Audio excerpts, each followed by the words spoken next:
আমার কথা শুনবে না বলে মাত্র এইটুকু। যদি সত্যি সত্যি না শোনো তাহলে অঘটন ঘটে গেলে আমার দোষ নেই।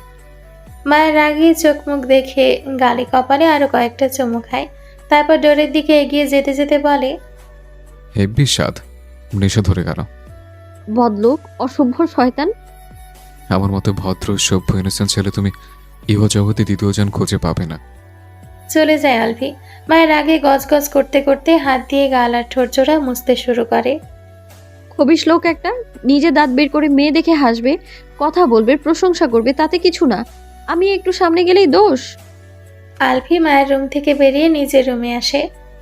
অস্থিরতায় ঘামছে পুরো শরীর। রুমে এসে টাওয়াল নিয়ে ওয়াশরুমে ঢুকে যায়। শাওয়ার না নেওয়া পর্যন্ত আর ভালো লাগবে না। গেস্টরা ফ্রেশ হয়ে নিচে নেমে আসে। তাদের সকলের জন্য হালকা নাস্তা পানির ব্যবস্থা করা হয়েছে অল্প সময়ের মধ্যে। সবাইকে খেতে দেওয়া হয়। খাওয়া শেষ করে সবাই আবার সোফায় বসে। বাড়ির সবাই ড্রয়িং রুমে উপস্থিত থাকলেও মায়া আর আলভি নেই। লীরা বসা থেকে উঠে সিঁড়ি বেয়ে উপরে উঠে আসে। দাঁড়ায় আলভি রুমের সামনে এসে। ডোর ঠেলা দিয়ে বুঝতে পারে ভেতর থেকে লক করা। মায়া আর আলভি রুমের ভেতরে একসাথে রয়েছে। লীরা যতটুকু শুনেছে, আলভি এখনো মায়াকে সহ্য করতে পারে না। ডিভোর্স দেওয়ার জন্যই দেশে এসছে। তাহলে দুজনে একসাথে বন্ধ রুমের ভেতর কি করছে? মায়ের কাছ থেকে শুনেছিল আলভি দেশে এসছে মায়াকে ডিভোর্স দেওয়ার জন্য, কিন্তু ডিভোর্স হয়েছে নাকি হবে না সেটা আর পরে জানতে পারেনি। কয়েকবার জিজ্ঞেস করলেও ওর মা বলতে পারেনি, কারণ ওর মা নিজেও জানে না পরে কি হয়েছে বা ঘটেছে। কারো পায়ের শব্দ পেয়ে ঘাড় ঘুরিয়ে তাকায়। মায়া করিডর দিয়ে হেঁটে এগিয়ে আসছে সিঁড়ির দিকে। মায়া লীরাকে আলভির রুমের সামনে দেখেও পাত্তা না দিয়ে সিঁড়ি বেয়ে নিচে নেমে যায়। লীরা বুঝতে পারে আলভির রুমের ভেতর একাই আছে। ডোর নক করে কয়েকবার, ভেতর থেকে কোনো সাড়া শব্দ আসে না। আবার নক করার জন্য হাত উঁচু করতেই ডোর খুলে দেয় আলভি। সামনে লীরাকে দেখে কপাল ভ্রু কুঁচকে যায়। এই মেয়ে এখানে কেন? একা একা রুমের ভিতর কি করছো? বউ তো কথা শুনছে না, তো একা একাই শুয়ে আছে। মানে? কিছু না। কিসের জন্য এসছো সেটা বলো। তোমার সাথে গল্প করতে এলাম। নিচে গিয়ে সকলের সাথে গল্প করো, আমি এখন বের হব। কোথায় যাবে? ঘুরতে। আমিও যাব তাহলে। ঢাকা শহর তো সেভাবে কখনো ঘুরে দেখা হয়নি আমার। আমার ফিরতে অনেক লেট হয়ে যাবে, অন্য কোনো দিন সকলকে নিয়ে ঘুরতে যাব। আমি তুমি নিচে যাও। বলে লীরার মুখের ওপর ডোর বন্ধ করে দেয়। লীরা হাঁ করে বন্ধ ডোরের দিকে তাকিয়ে রইল। এভাবে অপমান করলো? ঘণ্টাখানিক পর রেডি হয়ে রুম থেকে বেরিয়ে আসে আলভি। ড্রয়িং রুমে আসতে সকলের সাথে দেখা হয়, কিন্তু মায়াকে দেখতে পেল না। মনে মনে একটু খুশি হয়। যাক, ওর কথা শুনেছে তাহলে। কিন্তু নাইমুর কোথায়? ওই বদ ছেলেও তো নেই এখানে। ধক করে ওঠে আলভির বুকের ভেতর। আহারে, ওর বউ কোথায় গেল? মাহিদ নিজের রুম থেকে বেরিয়ে আসে। সাজ্জাদ বলে, এভাবে তৈরি হয়ে কোথায় যাচ্ছ তোমরা দুজন? বাইরে যাব একটু। আমিও যাব তাহলে। এই সুযোগে আলভি বলে, তাহলে নাইমুরকেও নিয়ে যাই। নাইমুর কোথায়? নাইমুর সিঁড়ি বেয়ে নামতে নামতে বলে। এই যে আমি, কোথায় যাওয়ার কথা হচ্ছে? সাজ্জাদ বলে, কোথায় ছিলে এতক্ষণ? অফিসে। আলভি বলে। অফিস কোথায় পেলি বাড়িতে? সাদাত বলে, এই অফিস সেই অফিস না ব্রো, এই অফিসে গিয়ে সবাই নিজেকে হালকা করে। সাদাতের কথা আলভির বুঝতে একটু সময় লাগে। আচ্ছা চলো সবাই। সোফায় বসে থাকা আলভির মামা বলে, যেখানেই যাও বেশি রাত করো না কেউ, দ্রুত ফিরে এসো। আচ্ছা। বাড়ি থেকে বেরিয়ে যায় 5 জন। শামসুন্নাহার বেগম মায়ের রুমে আসেন। মায়া তখন মান্তাসাকে নিয়ে খেলছিল নিজের রুমে। ওর বেশি মানুষজন ভালো লাগে না এখন, তাই নিজের রুমে এসে বসে আছে। কি করছো মায়া? এই তো বসে আছি নানু, বসুন। ওপরে ওপরে হেসে কথা বললেও ভেতরে ভেতরে রাগ হয় মায়ার। এই বুড়িকে ওর দু চোখে সহ্য হয় না। শামসুন্নাহার বেগম বেডের ওপর বসেন মায়ের পাশে। মান্তাসার সাথে একটু কথা বলে মায়ের দিকে তাকান। একা একা রুমে বসে কেন আছো? মান্তাসার নিচে থাকতে চাইছিল না, তাই ওকে নিয়ে এখানে বসে আছি। তা কি ভাবলে? কি ভাববো? তোমার আর আলভির সম্পর্ক নিয়ে। কি? ওর সাথে সংসার করবে নাকি অন্য ছেলেকে বিয়ে করবে? শুনলাম আলভি নাকি তোমাকে ডিভোর্স দিতে রাজি হচ্ছে না। কেন নানু, নাতিকে আবার বিয়ে করানোর জন্য মেয়ে দেখে রেখেছেন নাকি?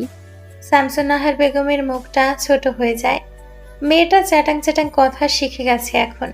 মায়া আর কিছু না বলে মান্তাসার দিকে তাকিয়ে রইল।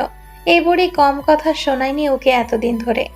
যখনই এ বাড়িতে এসছে নানান ছলে বলে কৌশলে কথা শুনিয়েছে। শামসুন্নাহার বেগম আরো কিছু হয়তো বলতেন, কিন্তু মায়ের শক্ত চোখ মুখ দেখে আর কিছু বললেন না। আল গোছিয়ে বসা থেকে উঠে রুম থেকে বেরিয়ে যান। মায়া ডোরের দিকে তাকিয়ে থাকে। এখনো কি আগে সেই বোকা ভীতু মায়া নাকি, যে চুপচাপ সব শুনবে কিন্তু কিছুই বলবে না? যদি তাই ভেবে থাকে তাহলে ভুল ধারণা।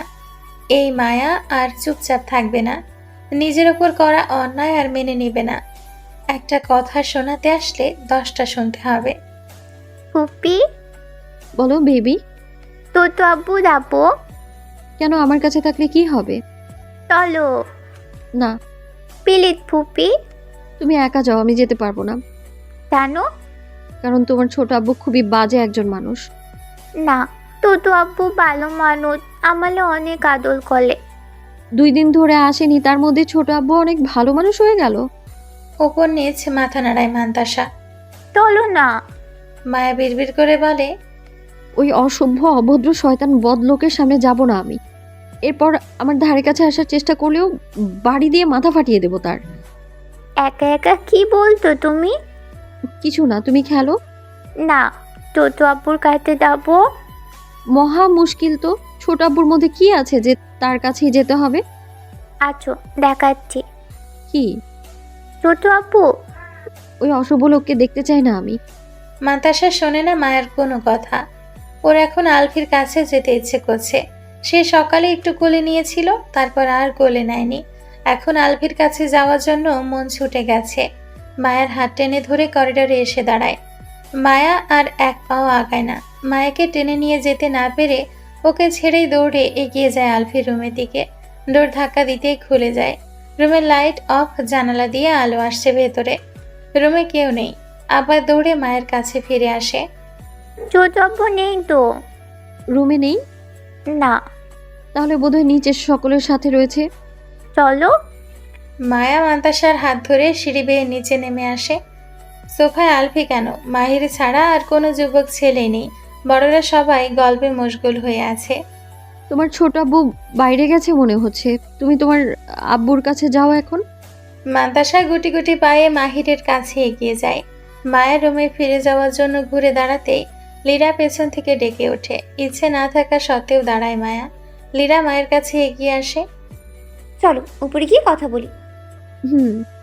মায়ের রুমে আসে দুজন। ওদের দুজনের পেছন পেছন আবার নাইমুরের ছোট বোন নাদিরা আসে। কেমন কাটছে তোমার দিনকাল?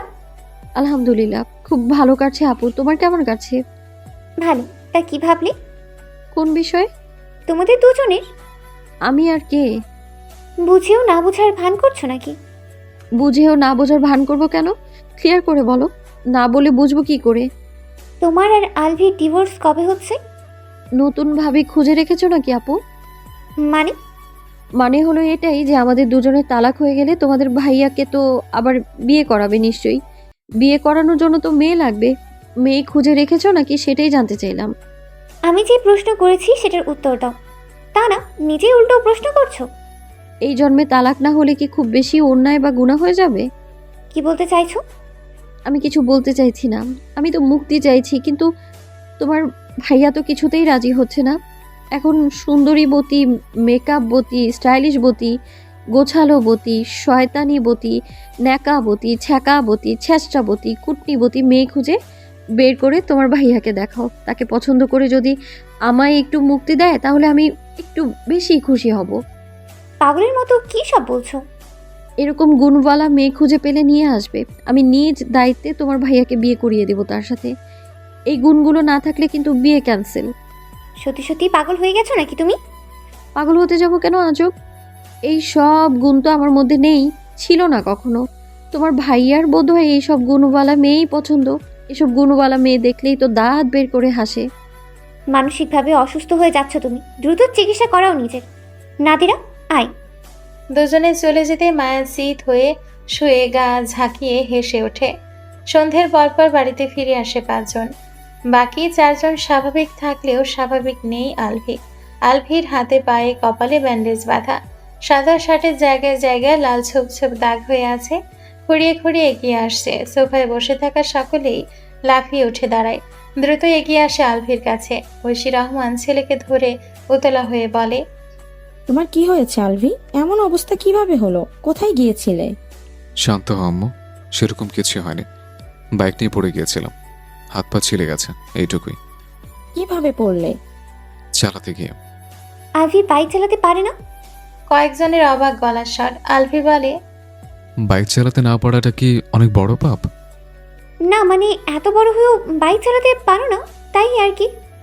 আগে কোনোদিন চালাইনি, তাহলে শিখবো কিভাবে? নাইমুরের ছোট ভাই বলে, জার্মানিতে বাইক নেই? জার্মানিতে বাইক আছে, কিন্তু আমার মোতার সময় নেই, তাই চালানো শিখতে পারিনি। আলভির কথা শুনে ছোট বড় সকলের অবস্থা দেখার মতো। এমনভাবে আলভির দিকে তাকিয়ে আছে যেন অবিশ্বাস্য কিছু দেখে ফেলেছে বা শুনে ফেলেছে। আশ্চর্য, এই ছোট্ট একটা কথার জন্য এভাবে তাকিয়ে থাকার কি হয়েছে? মায়া নিজের রুম থেকে বেরিয়ে নিচে নেমে আসতেই দেখে হাত পা মাথায় ব্যান্ডেজ বাঁধা আলভিকে। আলভিকে এমন অবস্থায় দেখে পা দুটো থেমে যায় মায়ার। সবাই কথা বলছে আর আলভি চুপচাপ শুনছে। আলভির মনে হতে থাকে মায়ার আশেপাশেই আছে। ঘাড় ঘুরিয়ে তাকাতেই দেখে সত্যি সত্যি মায়া দাঁড়িয়ে আছে একটু দূরে, তাকিয়ে আছে ওর দিকেই। আলভিকে তাকাতে দেখে দৃষ্টি সরিয়ে নেয় মায়া। ঘুরে দাদির রুমের দিকে এগিয়ে যায়। আলভি বিড়বিড় করে বলে, হায় রে বউ রে, কাছে এসে এটুকু জিজ্ঞেস করলো না কি হয়েছে, উল্টো মুখ বাঁকিয়ে চলে গেল। পাশান বউ, আমি ড্রেস চেঞ্জ করে ফ্রেশে আসছি। বলে বসা থেকে উঠে দাঁড়ায়। খুঁড়িয়ে খুঁড়িয়ে এগিয়ে যায় সিঁড়ির দিকে। মায়া দাদির রুমে এসে দেখে দাদি এখনো জায়নামাজের ওপর বসে তাসবিহ পাঠ করছেন। মায়াকে দেখে কাছে ডাকেন, ড্রয়িং রুমে কি হয়েছে? সকলে জোরে জোরে কথা বলল কেন? তোমার পেয়ারের নাতি কি যেন হয়েছে। মাহিরের? ওর আবার কি হলো? নামাজ পড়ে আসার আগে না ওকে সোফায় বসা দেখে আরে ভাইয়ার না তো, তোমার বিদেশি ধলা হিন্দুর নাতি কি যেন হয়েছে। হাতে পায়ে ব্যান্ডেজ বাঁধা দেখলাম। আটকে উঠে নাহার বেগম। কি হয়েছে আলভির? মনে হয় অ্যাক্সিডেন্ট করেছে। নাহার বেগম দ্রুত বসা থেকে উঠে দাঁড়ান। ডোরের দিকে এগিয়ে যেতে যেতে বলেন, পাষাণ মেয়ে, তোর জামাই মরে যায় আর তুই এখানে এসে দাঁত বের করে কথা বলছিস? আশ্চর্য তো, কথা বললে তো দাঁত বের করে হবেই। তোমার মতো দাঁত ছাড়া নাকি আমি?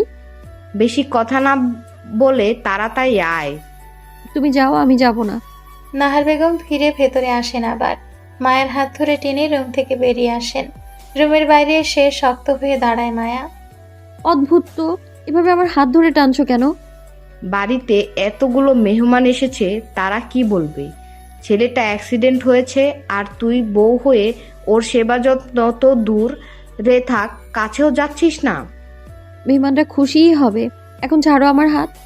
তোমার ওই শয়তান নাতির সামনে যাব না আমি। জামাইকে এভাবে বলতে হয় না। ওই নাতির জন্য দরদ উতলে পড়ছে বুঝি? তুই বেশি কথা বলিস।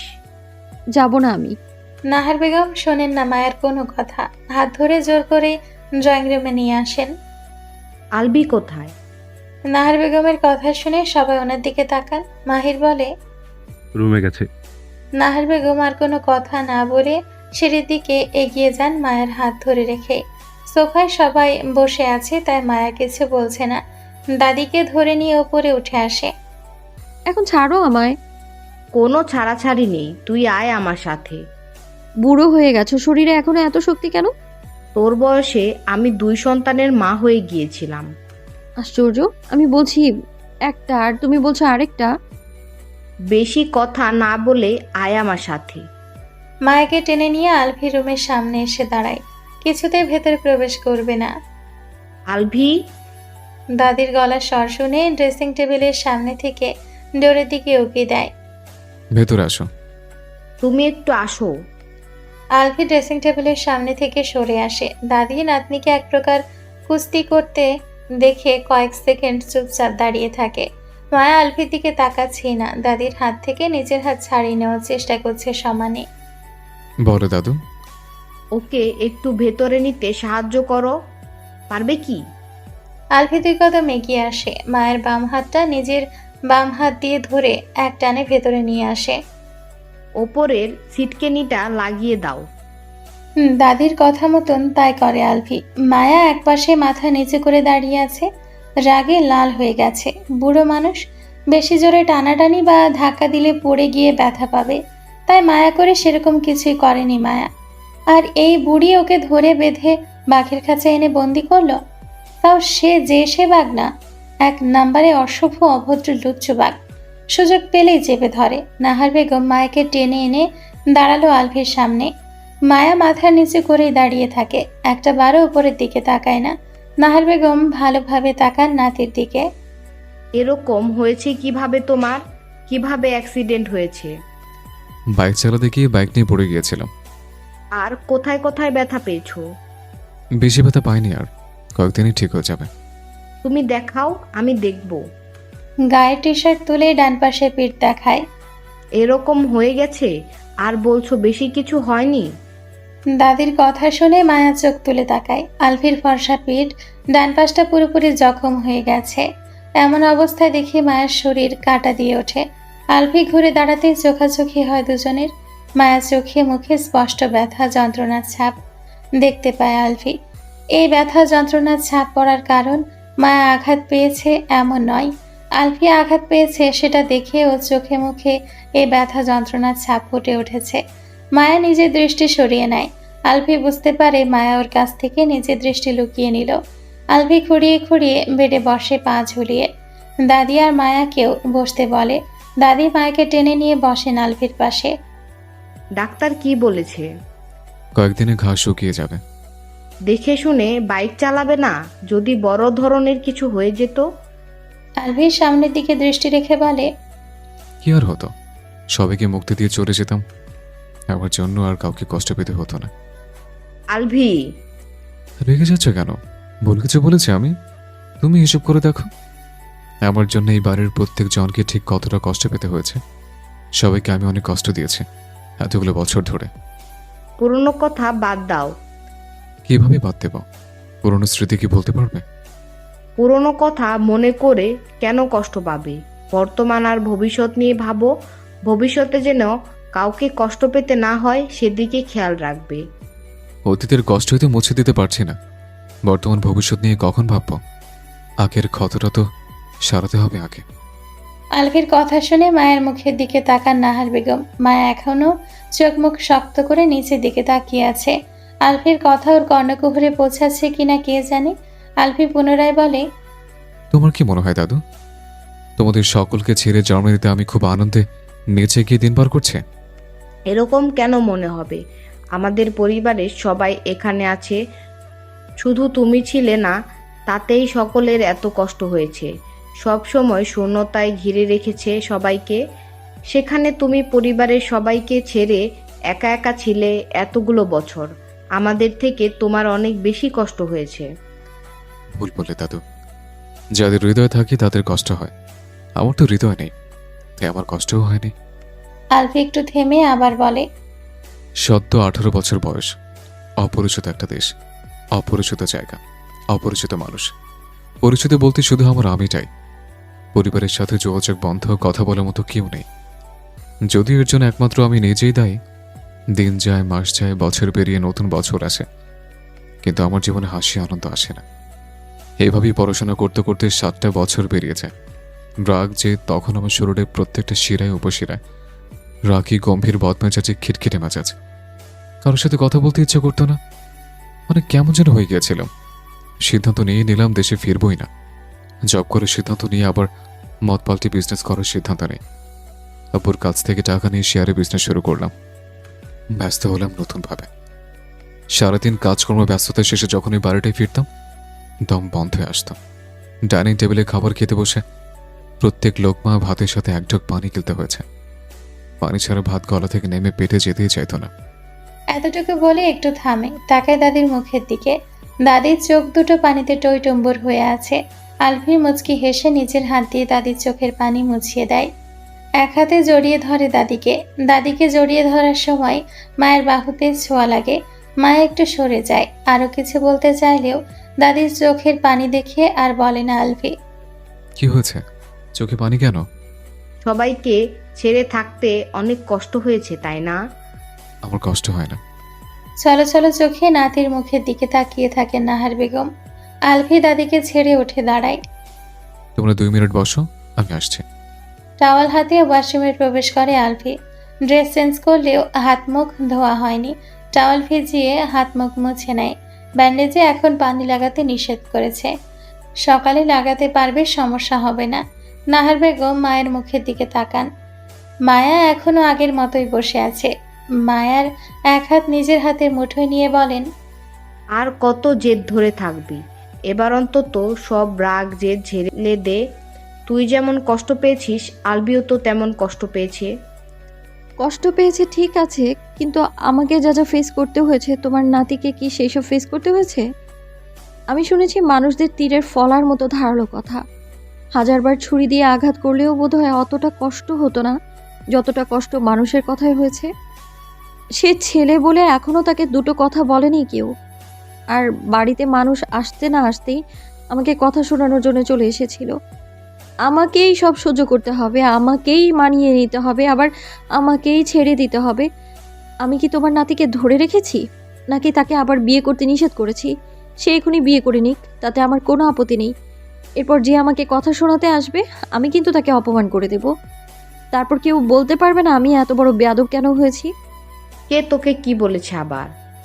কে কি বলেছে এখন বলতে চাইছি না, কিন্তু নেক্সট টাইম বললে অপমান করতে 2 সেকেন্ডও ভাববো না আমি, সে যেই হোক না কেন।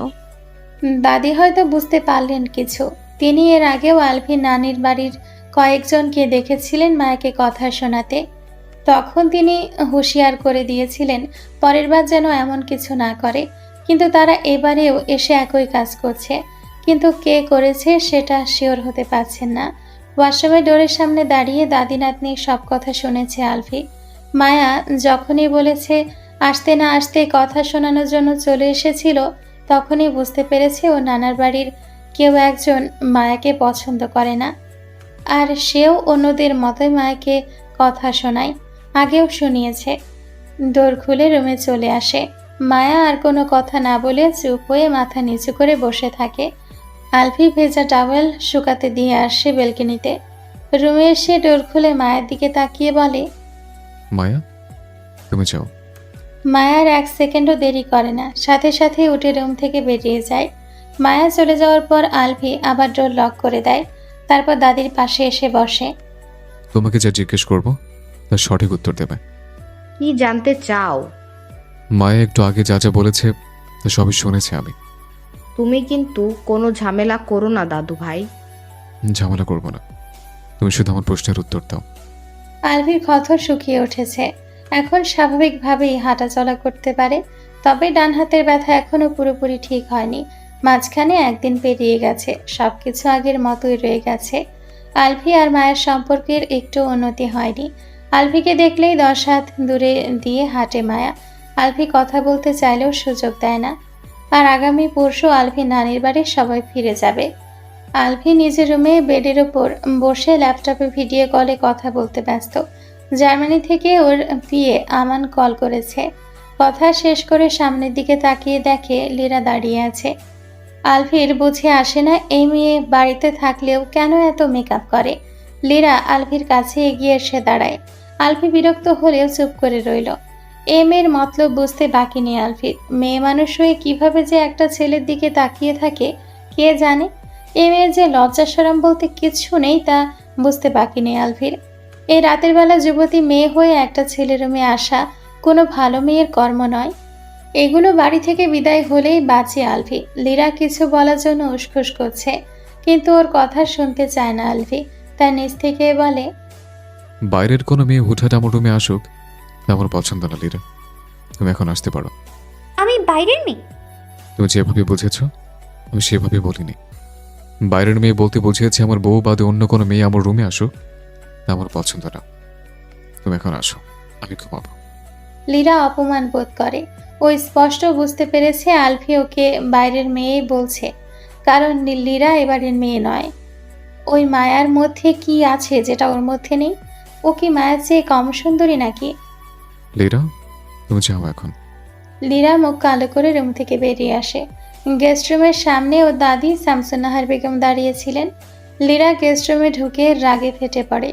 শামসুন্নাহার বেগম ডোর লাগিয়ে দিয়ে লীরার সামনে এসে দাঁড়ান। বলেছিলিস? কি বলবো, তোমার নাতি তো আমার কোনো কথাই শুনতে চায় না, উল্টো বারবার অপমান করে। আজকে বললো আমি নাকি বাইরের মেয়ে, আমি ওই রুমেই যাই, সেটা তোমার নাতির পছন্দ না। তোকে বাইরের মেয়ে বলেছি? হ্যাঁ। শামসুন্নাহার বেগম চুপ করে রইলেন। লীরা বলে, তুমি ফুপিকে সরাসরি বললেই তো পারো। কোনো লাভ নেই, তোর ফুপি তো মায়া আর আলভির বউ বানিয়েছে।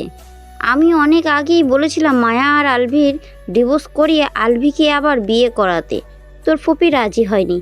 এখন তো আলভি নিজেই মায়াকে ছাড়তে চাইছে না, সেখানে ঐশী তো আরও চাইবে না।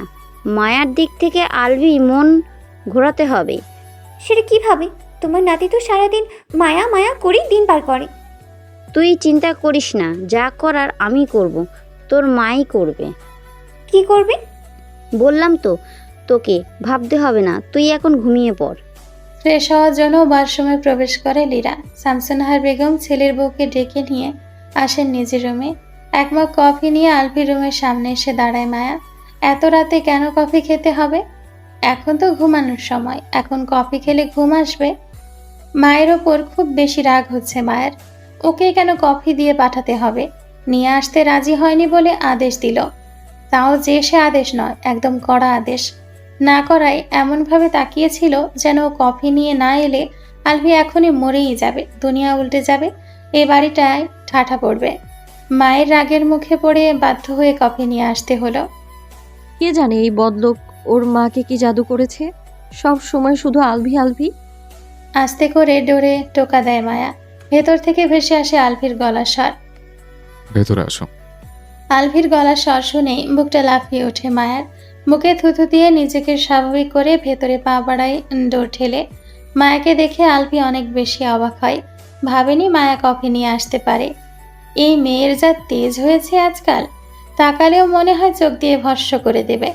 কোনো কথা না বলে কফির মগ এগিয়ে দেয় আলভির দিকে। টেবিলের উপর রাখো। এগিয়ে গিয়ে বেড সাইড টেবিলের উপর রাখে কফির মগটা। ততক্ষণে আলভি রুমের ডোর লক করে দিয়েছে। চলে যাওয়ার জন্য দ্রুত ঘুরে পা বাড়ায় মায়া। এগিয়ে এসে খপ করে হাত টেনে ধরে আলভি। রাগী চোখে তাকায় মায়া। হাত ছাড়ুন বলছি। অন্য কোনো মেয়েকে ধরেছে? ধরুন, নিষেধ করেছে কে? শুধু আমাকে ধরবেন না, ছোবেন না আমায়। হাত ছাড়ুন এখন। বউ থাকতে অন্য মেয়েকে কেন ধরতে যাব, ছুতে যাব? আপনার বউ মরে গেছে অনেক আগে। আগের বউকে বাঘে খাক, তাতে আমার সমস্যা নেই। বর্তমান বউটা থাকলেই হলো। যদিও আগের বউতে বেশি কেউ ছিল, সহজ সরল নম্র ভদ্র বোকা পাখি। বর্তমান বউটা বদরাখে, কথায় বলা যায় না, খ্যাক খ্যাক করে ওঠে। রাগে মায়ের নাক লাল হয়ে ওঠে। হাত ছাড়ুন, নয়তো কিন্তু মাথায় বাড়ি মারবো আমি। মায়া আশেপাশে নজর বোলায়। রুম ঝাড়ুটা দেখতে পায়, কিন্তু ওটার কাছে যাবে কিভাবে? এই শয়তান লোকের যেই শক্তি, হাত ছাড়াতে পারবে বলে মনে হয় না। আপনার কফি ঠান্ডা হয়ে যাচ্ছে। হোক, সবাই ঘুমিয়ে গেছে, গরম করে দেওয়ার জন্য কেউ নেই। আমি করতে পারি। হাত ছাড়াতে না পেরে আলভির হাত কামড়ে ধরে মায়া। এত জোরে কামড় দেওয়ার পরেও আলভি ছাড়ে না মায়ের হাত। আলভির হাত ছেড়ে আলভির মুখের দিকে তাকায়। এই লোক কোন মাটি দিয়ে তৈরি? এত জোরে কামড় দিলে ব্যথা পায়নি নাকি? এত জোরে কামড় দিল, ব্যথা পায়নি নাকি? এমন স্বাভাবিক আছে কিভাবে? হাত ছাড়ুন। ছেড়ে দেয় আলভি। মায়া দ্রুত ডোরের কাছে এগিয়ে যায়। উপরে ছিটকিনি লাগিয়ে দিয়েছে শয়তান লোকটা, ওই পর্যন্ত মায়ের হাত পৌঁছাচ্ছে না। এত বড় করে কেন ডোর বানাতে হবে? এই ডোরের ভেতর দিয়ে কি জাহাজ চলাচল করবে নাকি? মায়া আশেপাশে নজর বুলিয়ে টুল আনার জন্য এগিয়ে যায়। আলভি ডোরের সামনে দাঁড়িয়ে থাকে। আজকে আর যেতে দেবে না এই রুমের বাইরে। পুরো 2 দিন পর আজকে হাতে নাগালে পেয়েছে। সামনে থেকে সরুন। সরাও। কি শুরু করেছেন? বাড়ির সবাই মিলে মজা করছেন আমার সাথে। বাড়ির সবাই করলে করতে পারে, কিন্তু আমি করছি না। মায়া কয়েক কদম এগিয়ে গিয়ে ঝাড়ুটা হাতে তুলে উল্টো করে ধরে। সামনে থেকে সরুন, নয়তো ঝাড়ু দিয়ে মারবো। পারলে মারো। সত্যি সত্যি কিন্তু মারবো। মারো। সরবেন না? না। সরবেন না? আমার সব কথা শুনবে তারপর। কেন শুনবো আপনার কথা? কারণ আমি বলবো তাই। কেন বলবেন? তোমাকে বোঝানোর জন্য। কেন বোঝাবেন? যেন 10-12টা বাচ্চা পয়দা করতে পারে। বিরক্ত হয়ে শেষের কথাগুলো খুব দ্রুত বলে আলভি। মায়া হাতে ঝাড়ুটা দিয়ে ঠাস করে বাড়ি বসায় আলভির বাম হাতের বাহুতে। অসভ্য অভদ্র শয়তান লোক, ঠাডা পড়বে মুখের মধ্যে। অবাক হয়ে তাকিয়ে রইল আলভি। সত্যি সত্যি বাড়ি মারল? এই বউ তো ওর গলা কেটে দিতেও 2 মিনিট ভাববে না। হাতে ঝাড়ু ফেলে জোরে শক্তি প্রয়োগ করে আলভিকে ধাক্কা দেয় মায়া। অন্যমনস্ক থাকায় টাল সামলাতে না পেরে পাশের দেওয়ালের সাথে বাড়ি খায় মাথায়। বাড়ি খেয়ে সাথে সাথে আবার নিচে পড়ে যায়। কোনো রকমে ডোর খুলে রুম থেকে বেরিয়ে আসে মায়া। দৌড়ে নিজের রুমে এসে ডোর লক করে দেয়। শরীর থরথর করে কাঁপছে। দ্রুত বেডে শুয়ে পড়ে উপুর হয়ে। কি করে ফেললো? ওর মা যদি জানতে পারে আলভিকে ঝাড়ু দিয়ে মেরেছে, তাহলে ওকেই ঝাড়ু দিয়ে মেরে বাড়ি থেকে বিদায় করবে।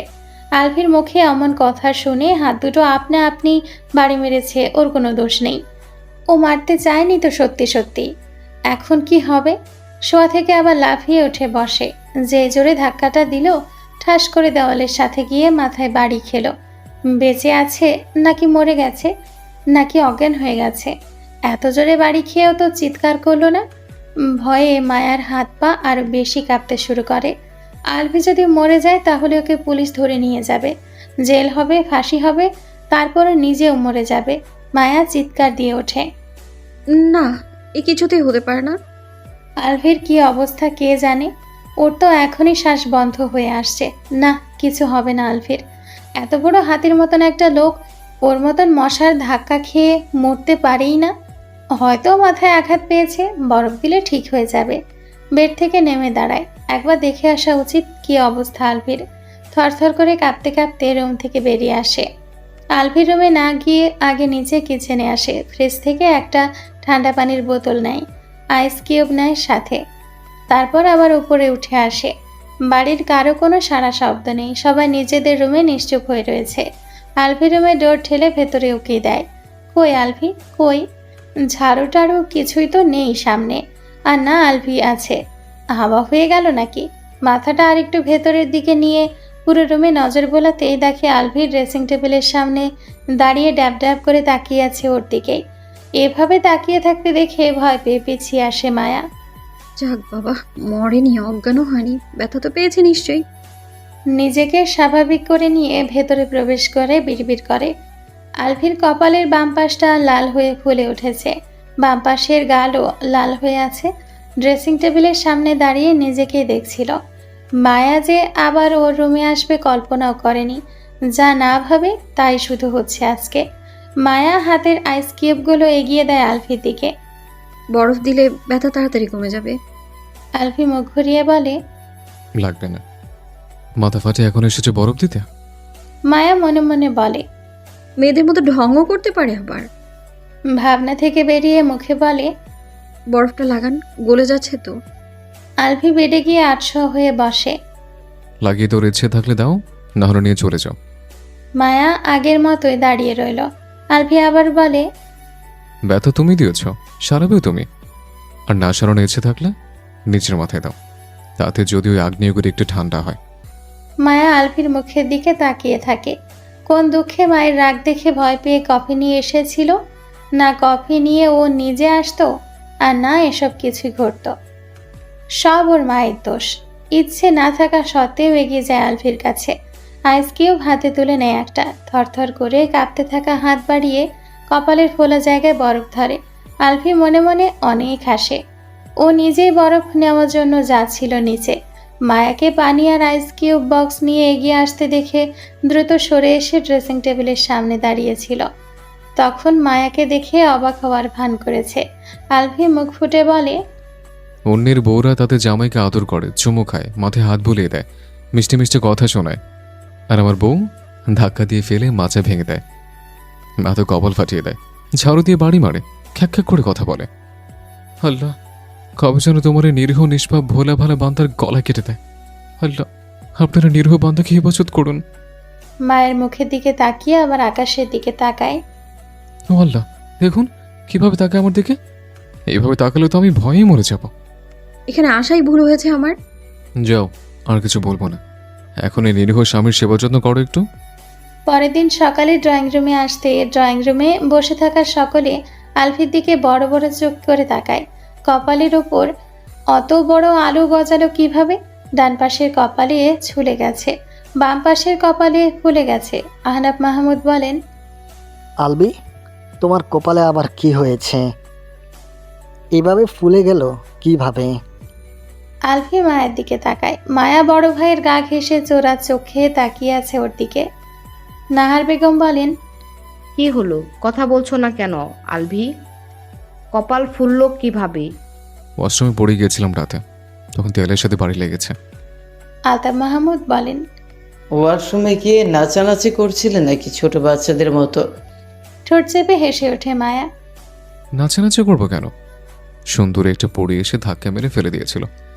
রাতে আমাকে সাথে নিয়ে যেতে এসেছিল, আমি যেতে চাইনি বলেই তো ধাক্কাটা মেরেছিল ওর আগে। ছেলেকে সারা জীবন দেখতে চাইলে দ্রুত বউ দাও, নয়তো সুন্দরী পড়ে তোমাদের এই হ্যান্ডসাম ছেলেকে রাতের অন্ধকারে তুলে নিয়ে চলে যাবে। সোফায় বসে থাকা সকলের চোখ দুটো বড় বড় হয়ে যায় আলফির কথা শুনে। রাতে পড়ে এসেছিল ওকে নিতে? সিরিয়াসলি? নাহার বেগম আলফির হাতের দিকে তাকিয়ে বলেন, তোমার হাতে কি হয়েছে আলবি? মনে হচ্ছে কেউ কামড় দিয়েছে, কাছে আসো তো। আলফি নিজের হাতের দিকে তাকিয়ে মায়ের মুখের দিকে তাকায়। চোরের মতো চোখ মুখ করে তাকিয়ে আছে ওর দিকে। বজ্জাত মেয়ে, কি জোরে যে কামড়টা দিয়েছিল! নাহার বেগমের কথা শুনে সবাই আলফির হাতের দিকে তাকায়। ডান হাতে কামড়ের দাগ স্পষ্ট হয়ে আছে এখনো। সোফা ছেড়ে উঠে সে ভাইয়ের পাশে দাঁড়ায় মাহিদ। আলফির হাত ধরে বলে, ভাইয়া এভাবে কামড় দিল কে? ওই পড়িটা এত সুন্দর হাত থেকে লোভ সামলাতে না পেরে কামড় বসিয়ে দিয়েছিল। সকলের চোখ কোটর থেকে বেরিয়ে আসার উপক্রম হয়েছে এখন। মাহিদ অবাক হয়ে বলে, পরি হাতে কামড় বসিয়ে দিয়েছে? হ্যাঁ ভাইয়া ওটা তো পরি না, তাহলে যেভাবে কামড় দিয়েছে ওটা তো ডাইনি রাক্ষসী। মাহিদের কথা শুনে মায়ের চেহারার রাগ স্পষ্ট হয়ে ওঠে। ওর ভাই ওকে ডাইনি রাক্ষসী বলছে? ওকে কোন অ্যাঙ্গেল থেকে ডাইনি রাক্ষসী মনে হয়? কিউট হুড়পড়ির মতো দেখতে, আর বলে কিনা ডাইনি রাক্ষসী। ইচ্ছে তো করছে গিয়ে ভাইটার মাথা ফাটিয়ে দিয়ে আসতে, কিন্তু এই কাজ করা যাবে না, নয়তো সবাই বুঝতে পেরে যাবে মায়া আলভির এই হাল করেছে। ও তো শুধু কামড়টা ইচ্ছে করে দিয়েছিল, আর কোনো কিছু ইচ্ছে করে করেনি। বাকি সব অটোমেটিক হয়ে গেছে নিজ থেকে। তবুও বদলোকের কাছে মাপ চেয়েছে 12 বার, তাও হাত ধরে শুধু পা ধরাটা বাকি ছিল। বারবার ভয় দেখাচ্ছিল ওর সেবা যত্ন না করলে বাড়ির সবাইকে বলে দেবে ওকে ঝাড়ু দিয়ে মেরেছে, কামড় দিয়েছে, ধাক্কা দিয়ে ফেলে মাথা ফাটিয়ে দিয়েছে, মাজায়ও ব্যথা দিয়েছে, মাফও চাইয়েছে, তাও 12 বার। মাঝরাত পর্যন্ত ওকে দিয়ে নিজের সেবা যত্ন করিয়েছে। শয়তান লোক একটা। ঐশী রহমান কিচেন থেকে বেরিয়ে আসেন। ছেলের হাল দেখে আতঙ্কিত হয়ে বলেন, তোমার কি হয়েছে আলভি? কপালে হাতে এমন হয়েছে কেন? আলফি কিছু বলার আগেই মাহিদ বলে, ভাইয়ার রুমে রাতে পরির রূপ ধারণ করে ডাইনি রাক্ষস এসেছিল।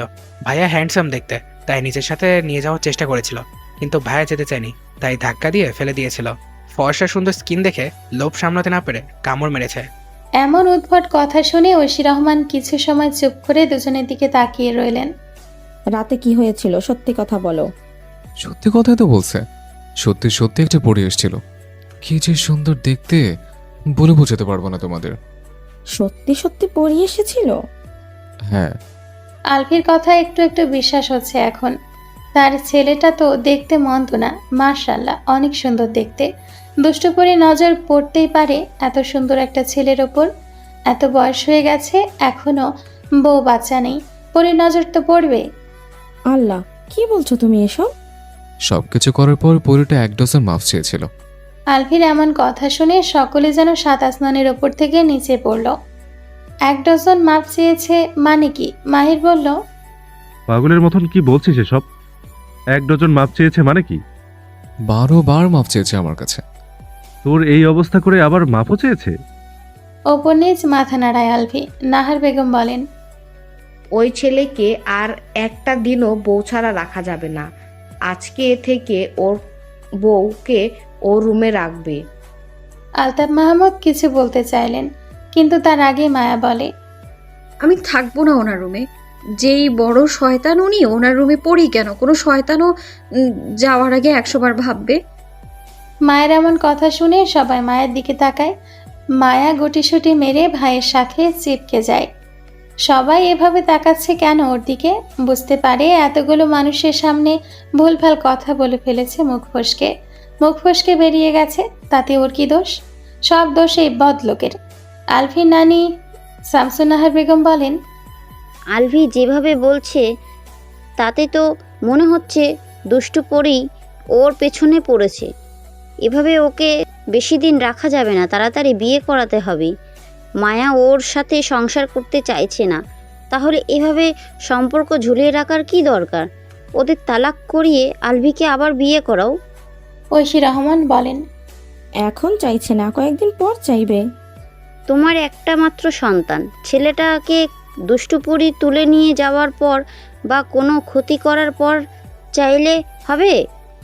আর আমার মনে হয় মায়া অন্য কোনো ছেলেকে ভালোবাসে, তাই জন্য আলভির সাথে সংসার করতে চাইছে না। চমকিত নয়নে সবাই শামসুন্নাহার বেগমের দিকে তাকিয়ে থাকে। ওনার এমন কথা শুনে নাহার বেগমের রাগ উঠে যায়। আপনি এসব কি বলছেন? না জেনে না শুনে উল্টাপাল্টা কথা বলবেন না। উল্টোপাল্টা কথা বলবো কেন? সবাই এতে করে বলার পরেও মায়া রাজি হচ্ছে না আলভির সাথে সংসার করতে। এর মানে কি দাঁড়ায় তাহলে? নিশ্চয়ই মায়া অন্য কাউকে ভালোবাসে, তাই জন্য আলভির সাথে এখন সংসার করতে চাইছে না। আলভি ফিরে আসবে ভাবিনি হয়তো, এখন সাহসের অভাবে কিছু বলতে পারছে না। আলতাফ মাহমুদ গম্ভীর স্বরে বলেন, আম্মা আপনি চুপ থাকুন। কেন চুপ থাকবো? মায়াকে জোর করে জিজ্ঞেস করে দেখবে, ও স্বীকার করবে ওর প্রেমিক আছে। মাহির রেগে বলে, মুখ সামলে কথা বলুন। আপনি কার সম্পর্কে কথা বলছেন জানেন? এই বাড়িতে বসে এই বাড়ির একমাত্র মেয়ের সম্পর্কে এমন মিথ্যা কথা বলার রাইটস আপনাকে কে দিয়েছে? বৃদ্ধ মানুষ বলে কিন্তু মাথায় তুলে রাখবো না আমি। আনাফ মাহমুদ বড় ছেলের দিকে তাকিয়ে বলেন, মাহি, উনি তোমার গুরুজন। গুরুজন বলে কি মাথায় তুলে নাচবো? কি বলছে উনি শুনতে পাওনি তুমি?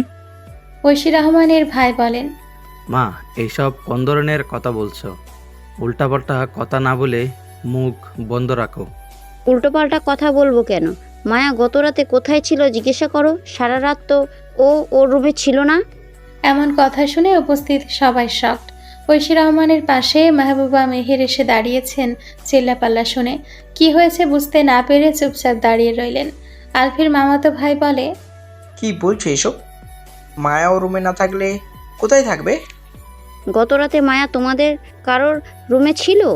আলফির নানার বাড়ির সবাই না করে। শামসুন্নাহার বেগম ঐশী রহমানের দিকে তাকিয়ে বলেন, মায়া তোমার রুমে ছিল গত রাতে? ঐশী রহমান থমথমে মুখে মাথা ঝাঁকিয়ে না করেন। মেহবুবা মেহেরের দিকে তাকিয়ে বলেন, মায়া আপনাদের রুমে ছিল? মেহবুবা মেহেরও মাথা ঝাঁকিয়ে না করেন। এবার তাকান মাহিরের দিকে। তোমার আদরের বোন গত রাতে তোমার রুমে ছিল? আমার রুমে ছিল না মায়া। মায়ের জন্য আলাদা রুম দেওয়া হয়েছে, মায়া সেই রুমে ছিল। কে বলেছে তোমাকে মায়া রাতে ওর রুমে ছিল? গত রাতে ঘুম আসছিল না বলে আমি মায়ার রুমে গিয়েছিলাম ওর সাথে গল্প করার জন্য। যেহেতু মায়া রাত জাগে তাই গিয়ে দেখি মায়া রুমে নেই। অতক্ষণ অপেক্ষা করে শুয়েছিলাম। শুয়ে থাকতে থাকতে ঘুমিয়ে গেছিলাম, বুঝতেই পারিনি কখন। সকালে ঘুম থেকে উঠে দেখি মায়া তখনও রুমে আসেনি। রুম থেকে বেরিয়ে গেস্ট রুমের দিকে যাওয়ার সময় দেখি বাড়ির বাইরে থেকে ভেতরের দিকে আসছে মায়া। এত ভোরবেলায় বাইরে থেকে আসছিল কেন? বাইরে কোথায় গেছিল? সারা রাত বাইরে কি করছিল? এমন কথা শুনে সবাই মায়ের দিকে তাকায়। মায়ের চোখ মুখ শুকিয়ে কালো হয়ে গেছে শামসুন্নাহার বেগমের কথা শুনে। আনাফ মাহমুদ বলেন, মায়া, উনি কি বলছেন? তুই রাতে কোথায় ছিলি? ভোরবেলা বাইরের থেকে কেন এসেছিস? মায়া একবার আলফির মুখের দিকে তাকিয়ে বাবার মুখের দিকে তাকায়, ধরা গলায় বলে, আমি রাতে বাড়ির ভেতরেই ছিলাম। ভোরবেলা বাইরে হাঁটতে বেরিয়েছিলাম, এর বাইরে আর কিছুই না। বাড়ির ভিতরে কোথায় ছিলি? বাবার রাগী গলার স্বর শুনে কেঁদেই দেয় মায়া। এভাবে আজ পর্যন্ত ওর বাবা ওর সাথে কথা বলেনি কখনো। শামসুন্নাহার বেগমের কথা শুনে আলতাফ মাহমুদের রাগ উঠে গেছে। নিজের মেয়ের সম্পর্কে এমন কথা শুনলে কোন বাবার মাথা ঠিক থাকবে? রাগ ওঠাটাই স্বাভাবিক। কি জিজ্ঞেস করেছি, উত্তর দিচ্ছিস না কেন? নিজের রুমে না থেকে কোথায় ছিলি রাতে? শামসুন্নাহার বেগম আগুনে ঘি ঢালার মতো করে বলেন, কোথায় আর থাকবে? নিশ্চয়ই প্রেমিকের সাথে বাড়ির বাইরে ছিল। এভাবে নিজেদের সম্মান নষ্ট না করে ছেলের পরিচয় বাড়িতে বলে দিলেই তো পারো মায়া। মাহির গর্জে ওঠে। এতক্ষণ আলফি চুপ থাকলেও এতক্ষণে এসে মুখ খোলে। মাহিরকে থামিয়ে নানির দিকে তাকিয়ে রাগী স্বরে বলে, নানু, তখন থেকে তোমার কথা চুপচাপ শুনছি বলে মুখ দিয়ে যা আসবে তাই বলবে?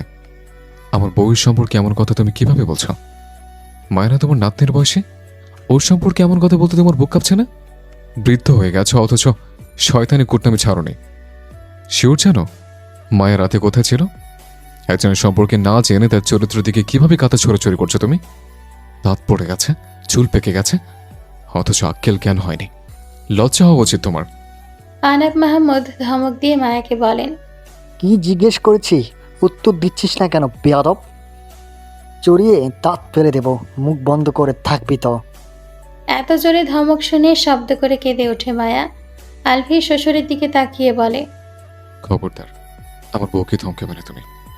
মায়া গত রাতে আমার রুমে ছিল আমার সাথে। ভোরে আমার রুম থেকে বেরিয়ে বাগানে গিয়েছিল। সবাই অবাক হয়ে আলফির দিকে তাকায়। আলতাফ মাহমুদ বলেন, মায়া তোমার সাথে ছিল গত রাতে? হ্যাঁ, 5টার পর আমার রুম থেকে বেরিয়ে এসছে। আমাকে কফি বানিয়ে দিয়ে তারপর বাড়ির বাইরে বেরিয়েছিল। শামসুন্নাহার বেগমের মুখটা ছোট হয়ে কালো হয়ে যায়। আলফির আগে লাল হয়ে নানির দিকে তাকিয়ে থাকে। দেখে মনে হচ্ছে এক্ষুনি কাঁচা চিবিয়ে খাবে। আলফি স্পষ্ট বুঝতে পারছে এই বুড়ি মায়ের নামে কোনো একটা উল্টাপাল্টা কথা বলেছে। সেদিন দাদির কাছে সব শোনার পর দাদির কথায় বহু কষ্টে নিজেকে সংযত করে রেখেছিল। আজকে তো এই বুড়ির পাকা চুল সব একটা একটা করে টেনে তুলবে। শামসুন্নাহার বেগম দমে না গিয়ে গলার স্বর চড়িয়ে বললেন, তুমি মিথ্যা কথা বলছো, মায়া দোষ চাপা দেওয়ার জন্যই বলছো। আলভির রাগে লাল হয়ে চোয়াল শক্ত করে নানির দিকে কয়েক কদম এগিয়ে গিয়ে বলে, আজ যদি তুমি বুড়ো মানুষ না হতে তাহলে এক আছাড়ে পেট ফাটিয়ে দিতাম তোমার। বয়স হয়েছে, গায়ের চামড়া চলে পড়েছে, কিন্তু মাথার ভেতরে এখনো শুধু শয়তানি। নামাজ কালাম তো বোধহয় কখনো পড়ও না, আল্লাহর ভয়ও নেই মনে, অথচ মুখে ধর্মের বলি ছাড়ো। এক পা কবরে আর এক পা জমিনে, তবুও কুচ্ছে রটাও। মায়া কি করেছে তোমার? তোমার জমির পাকাতেনে মই দিয়েছে? ঘরের টাকা চুরি করে আনছে? নাকি তোমার সংসার দখল নিতে চেয়েছে? কোনোটাই তো করেনি। তাহলে কেন সবসময় মায়ের পেছনে লেগে থাকো? ইচ্ছে তো করছে তোমাকে কাঁচা চিবিয়ে খেতে। বুড়ো মানুষ বলে আজ বেঁচে গেলে, হয়তো খবর ছিল আজ। এতক্ষণ চুপ থাকা ঐশী রহমান কাপা গলায় বলেন, মা, তোমার সমস্যা কি বলো? এক কথা তোমাকে কতবার বলেছি, তবুও বোঝো না? তুমি মেয়ের জামাইয়ের বাড়ি এসেছো, ঘুরবে ফিরবে খাবে গল্প করবে, অথচ তুমি মায়ের পেছনে লেগে সবার আনন্দটুকু বিষিয়ে দিচ্ছ। এত মানুষের সামনে তুমি নিজেই নিজের সম্মান নষ্ট করছো। এটা কি তোমার লাগছে? ভবিষ্যতে এদের সামনে মুখ দেখাবে কিভাবে? শামসুন্নাহার বেগম মাথা নিচু করে বসে রইলেন। ওপরের রুমে যারা যারা ছিল আলভির রাগী গলার স্বর শুনে সবাই নিচে নেমে এসছে। আলভির রাগে কাঁপছে। ও নানি যে এতটা নিচে নামতে পারে দুঃস্বপ্নেও ভাবেনি। কিভাবে পারলো ওর বইয়ের নামে এসব বলতে? মায়াকে অপছন্দ করে ঠিক আছে, তাই বলে এসব বলবে? একজন মানুষের চরিত্রের দিকে আঙ্গুল তোলা ছোটখাটো কোনো কথা নাকি? ওর তো ইচ্ছে করছে ওর নানিকে ধরে মনের রাগ মিটিয়ে উত্তম মধ্যম দিতে। একে তো বুড়ো মানুষ, তার উপর আবার নানি হয়। রাগ উঠলেও সেভাবে কিছু বলতে পারছে না। ঘুরে দাঁড়ায় নানার দিকে তাকিয়ে বলে, এই বুড়িকে কিছু করার আগে আমার চোখের সামনে থেকে সরাও, আর তোমার ছোট নাতনিও যেন আমার চোখের সামনে না আসে। আলভির মুখে শেষের কথাগুলো শুনে সবাই লীরার দিকে তাকায়। এ বজ্জাত মেয়েটা আবার কি করেছে? লীরা মাথা নিচু করে বড় বোনের পেছনে দাঁড়ায়। সবাই এভাবে তাকাচ্ছে কেন? আর আলভি এমন কথা বলল কেন? সেদিনের পর ও তো কিছু বলেনি মায়াকে। আলভি কেউ তো কিছু বলেনি। লীরার বাবা অগ্নিদৃষ্টি নিক্ষেপ করে আছে লীরার দিকে। দেখে মনে হচ্ছে ওই চোখ দুটো দিয়ে ভস্ম করে দেবে এখনই। শুকনো ঢোক গিলে মাথা নিচু করে দাঁড়িয়ে রইল। আলভি আবার তাকায় নানির দিকে। আগের মতো রাগী তেজি স্বরে বলে, নিজের নাতনিকে যদি এতই ভালোবাসো তাহলে নিজের জামাইয়ের সাথে বিয়ে দিয়ে নিজের কাছে রেখে দাও সারা জীবন। শুধু অন্যের সংসার আগুন লাগাতে আসবে না। ড্রয়িং রুমে বসে থাকা কারো মুখে কোনো কথা নেই। সবাই চুপচাপ বসে আছে, দাঁড়িয়ে আছে। আলভি মায়ের দিকে তাকায়। মায়ের ফর্সা নাক, গাল, চোখ এরিয়া লাল হয়ে গেছে। দু চোখ বেয়ে গড়িয়ে পড়ছে শ্রাবণধারা। রাগে মাহিরের চোখ মুখও লাল হয়ে আছে। আলভি মায়ের সামনে দাঁড়িয়ে বলে, ওঠো। মায়া উঠেও না, আলভির দিকে তাকায়ও না। আলভি হাত বাড়িয়ে দিয়ে বলে, সোফা থেকে ওঠো, মায়া তবুও কিছু বলে না। আলফির চড়ে যাওয়া মেজাজ আরও চড়ে যায়, জোরে ধমক দিয়ে বলে, ওঠ, কি বলছে, কানে যাচ্ছে না? আলফির ধমকের ড্রয়িং রুমের সবাই কেঁপে ওঠে। শামসুন্নাহার বেগম ভয় পেয়ে জড়সড় হয়ে যান। মায়া শব্দ করে কেঁদে দিয়ে উঠে দাঁড়ায়। আলফি মায়ার এক হাত নিজের হাতে মুঠোয় পুরে নিয়ে সিঁড়ির দিকে এগিয়ে যায়। সিঁড়ির গোড়ায় দাঁড়িয়ে থাকা কয়েকজন সরে দাঁড়ায়। আলফি লাল চোখে লীরার দিকে একবার তাকায়। রুমে এসে ধড়াম করে ডোর লাগায় আলফি। এত জোরে শব্দ হয় যে মনে হচ্ছে পুরো বাড়ি কেঁপে উঠল। ভয় পেয়ে আবার কেঁপে ওঠে মায়া। নিচে থাকা সকলেই স্পষ্ট শুনতে পেয়েছে এত জোরে লাগানো ডোরের শব্দ। আলফি মায়াকে টেনে এনে বেডের উপর বসায়। টিস্যু হাতে নিয়ে মায়ার চোখ গাল মুছিয়ে দেয়। পানির বোতল হাতে নিয়ে পানি খাওয়ায়। তারপর আগের মতো রাগী স্বরে বলে, আমি কিছু বলেই তো চাটাং চাটাং করে কথা বলো। মুখ খোলার আগে উত্তর রেডি করে রাখো। তাহলে এখন কি হয়েছিল? ওই বুড়ি যখন এত কিছু বলল, উত্তর দিল না কেন? তখন মুখের মধ্যে সুপারগ্লু লাগানো ছিল। মায়া বলে না কিছু। বুড়ি যখন এত বড় মিথ্যে কথা বললো, তখন সকলের সামনে বুড়ির চুল টেনে ছিঁড়লে না কেন? মানুষের কথা যেন চুপ করে থাকো বলেই তো তারা কথা বলার সুযোগ পায়। একবার দুবার বলে কি এদের লজ্জা হয়? কতবার বলবো? একবার ছেড়ে দুবার কিছু বললেই তো সবাই হই হই করে বেয়াদব উপাধি দেয়। বাবা মার শিক্ষা দিতে পারেনি সেই কথাও বলে। কি করব তাহলে আমি? কথায় কাজ না হলে হাত দিয়ে দিবে, হাত দিয়ে কাজ না হলে খুন করে ফেলবে। পরেরটা আমি দেখে নেব। কি দেখবেন? আমার বদলে আপনি জেল খেটে দেখবেন কেমন লাগে? হ্যাঁ। মায়ের রাগী চোখে আলভির মুখের দিকে তাকিয়ে থাকে। আলভি এক কদম এগিয়ে আসে মায়াকে নিজের সাথে মিশিয়ে নিয়ে বলে, তখন এত জোরে ধমক দেওয়ার জন্য সরি। ভালোভাবে কিছু বললে তো শোনো না। ছবে নামায় দূরে সরুন। আলভি ছাড়ে তো নাই, উল্টো আরো শক্ত করে ধরে। আজকের পর কেউ কিছু বললে তার গোষ্ঠীর পিণ্ডি চটকে দিয়ে আসবে, সে যেই হোক না কেন, শুধু আমি বাদে। ঐশী রহমান কিছু না বলে কিচেনে চলে আসেন। ঝরঝর করে কেঁদে ওঠেন। ওনার পেছনে পেছনে মেহবুবা মেহেরও কিচেনে চলে এসেছেন। তিনি ঐশী রহমানকে সান্ত্বনা দিয়ে বলেন, তুমি কেন কাঁদছো ঐশী? ভুল তো তুমি করনি, তাহলে তুমি কেন কাঁদবে? কান্না বন্ধ করো। মাফ করবেন আপা, আমার মায়ের জন্য মায়াকে এত কষ্ট পেতে হলো। আমি সত্যি বুঝতে পারিনি মা এমন কিছু করবে। মেহবুবা মেহের ঐশী রহমানের চোখের পানি মুছিয়ে দিয়ে বলেন, পাগল মেয়ে, এভাবে কেন কাঁদছো? মাপ চাইতে হবে না। তোমার মাকে পরে বুঝিয়ে বলে দিও, পরে যেন এমন কাজ আর না করে। মাহির আর তোমার ভাইয়া ভীষণ ক্ষেপে আছে। সবাইকে আমি আজকেই পাঠিয়ে দেবো এই বাড়ি থেকে। এটাও বলে দেব ওনারা যেন আর কোনোদিন এই বাড়িতে না আসে। পাগল হয়েছো নাকি তুমি? ওনারা এমনিরই আগামীকাল চলে যেতে চাইছে, এখন আর এমন কিছু বলবে না তুমি। লীরার বাবা ওর মায়ের দিকে তাকিয়ে বলেন, যাও ব্যাগ গুছিয়ে নাও, আর সবাইকে বলো ব্যাগ গুছিয়ে নিতে। 10 মিনিটের মধ্যে রেডি হয়ে সবাই আমার সামনে আসবে। 10 মিনিটের বেশি সময় লাগলে সবাইকে রেখেই চলে যাব আমি। আলতাফ মাহমুদ কিছু বললেন না। রাগে ওনার মস্তিষ্ক টকবক করে ফুটছে। কত বড় সাহস ওনার বাড়িতে এসে ওনার ছেলের বউয়ের চরিত্র নিয়ে কথা বলে। আলতাফ মাহমুদ ঐশী রহমানকে বিয়ে করার প্রথম দিন থেকেই শাশুড়ি মাকে সেরকম পছন্দ করেন না। তার এমন স্বভাবের জন্য সবসময় অন্যকে নিয়ে সমালোচনা করা, খুঁত ধরা, খোঁটা দিয়ে কথা বলা সহ আরও অনেক খারাপ অভ্যাস ওনার মধ্যে ছিল, এখনও আছে। এর আগে আলতাফ মাহমুদ নিজের শাশুড়ি মাকে সাবধান করে দিয়েছিলেন যেন দ্বিতীয়বার মায়াকে কিছু বলার সাহস না করে, কিন্তু এবারে এসে এমন কিছুই করলেন। এ মহিলা জীবনেও শুধরাবে না। আহনাফ মাহমুদ গম্ভীর স্বরে বলেন, এখন কেউ যেতে পারবেন না, আগামীকাল যাবেন সবাই। লীরার বাবা মাথা নিচু করে বলেন, মাফ করবেন বেয়াই, এরকম কথা বলবেন না। আর টাকা সম্ভব না। যদি ভাগ্য নিয়ে আসে তাহলে আবার কোনো একদিন আসব। আজকে যেতে দিন। কোনো কথা শুনতে চাই না আমি। আপনারা আজকে যাচ্ছেন না। আলভি নানা সোফা ছেড়ে উঠে এসে আহনাফ মাহমুদের পাশে বসেন। আহনাফ মাহমুদের 2 হাত ধরে অপরাধী ন্যায় বলেন, মাফ করবে না বাবা, অনেক বড় অন্যায় করে ফেলেছে। আহনাফ মাহমুদ আলভি নানার হাত ধরে বলেন, এইভাবে বলবেন না, আপনি আমার বাবার বয়সী। এখানে আর থাকতে পারবো না বাবা, সেই মুখ নেই আমাদের। আপনি আর থাকার জন্য বলবেন না। তাহলে অন্তত খাবার খেয়ে যান সবাই।